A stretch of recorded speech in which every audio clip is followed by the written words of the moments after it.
बहुत तड़प कर। जब रेबीज वायरस नर्वस सिस्टम को अटैक करता है, दिमाग कंफ्यूज्ड होने लगता है, मसल्स टाइट होने लगती हैं, वॉइस ब्लॉक हो जाता है और जैसे ही पेशेंट पानी देखता है पूरी बॉडी में वायलेंट शॉक्स आने लगते हैं। हाइड्रोफोबिया की स्टेज पर इंसान कुछ बोल नहीं पाता, कुछ खा नहीं पाता और पानी तो देखना भी टॉर्चर लगने लगता है। उसके बाद शुरू होता है पेनफुल इंतजार, मौत का। अब सबसे बड़ा सवाल, रेबीज फैलता कैसे है? ज्यादातर डॉग बाइट से, लेकिन सिर्फ काटना ही रीजन नहीं। अगर इन्फेक्टेड डॉग की सलाइवा किसी भी कट, वुंड या आंख नाक मुंह पर टच हो जाए तो वायरस अंदर पहुंच जाता है। इंडिया में जितने स्ट्रे डॉग सड़कों पर घूमते हैं उनमें से कई ऑलरेडी इन्फेक्टेड होते हैं और लोगों को पता भी नहीं चलता।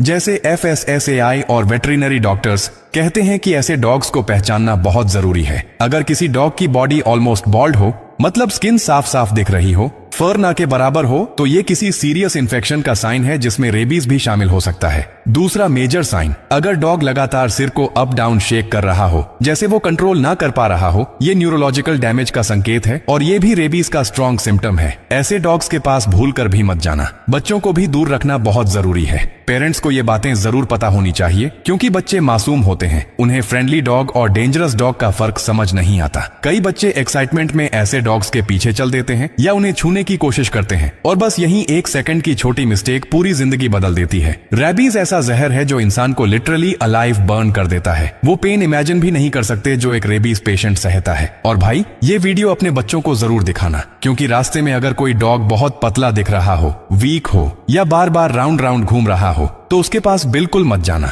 इस तरह का बिहेवियर रेबीज का स्ट्रॉन्ग इंडिकेशन होता है। बहुत से बच्चे सोचते हैं कि डॉग खेल रहा है और एक्साइटमेंट में पास जाकर उसे टच कर लेते हैं, लेकिन ऐसे डॉग्स अचानक बाइट कर देते हैं और फिर बच्चों को रेबीज हो जाता है। रेबीज का कोई इलाज नहीं है, जेरो क्यूर, सिर्फ प्रिवेंशन ही लाइफ सेवर है। अगर कभी भी कोई डॉग काट ले, चाहे हल्की तरफ बस स्क्रैच ही क्यों ना हो, तुरंत साबुन और पानी से 15 मिनट तक वॉश करो। टाइम वेस्ट मत करो, डायरेक्ट डॉक्टर के पास जाओ और एंटी रेबीज वैक्सीन लगवाओ। ये वैक्सीन लाइफ सेवर है। देरी करना मौत को इन्विटेशन है देना है। एक छोटी प्रिकॉशन आपकी पूरी जिंदगी बचा सकती है। इसलिए इस वीडियो को आगे भेजना बहुत इंपॉर्टेंट है। इसे हर फ्रेंड, हर पेरेंट, हर बच्चे वाले घर तक पहुंचाओ। हो सकता है तुम्हारा एक शेयर किसी की जान बचा दे। भाई, एक बात जो ज्यादातर लोग बिल्कुल इग्नोर कर देते हैं, रेबीज सिर्फ कुत्ते से ही नहीं फैलता, बल्कि बिल्ली, बंदर, चमगादड़ जैसे जानवर भी रेबीज वायरस के बड़े कैरियर्स होते हैं। कई बार बच्चे पार्क में बंदर को बिस्किट दे देते हैं और हल्की सी स्क्रैच लाइन लग जाती है और लोग सोचते हैं कुछ नहीं हुआ, लेकिन भाई सच ये है कि वही छोटी सी खरोंच इंसान की लाइफ को डायरेक्ट रिस्क पर डाल देती है। रेबीज वायरस अक्सर कई दिन या कभी कभी कई हफ्ते तक बॉडी के अंदर बिल्कुल साइलेंट मोड में बैठा रहता है। इस दौरान कोई सिम्टम नहीं दिखता,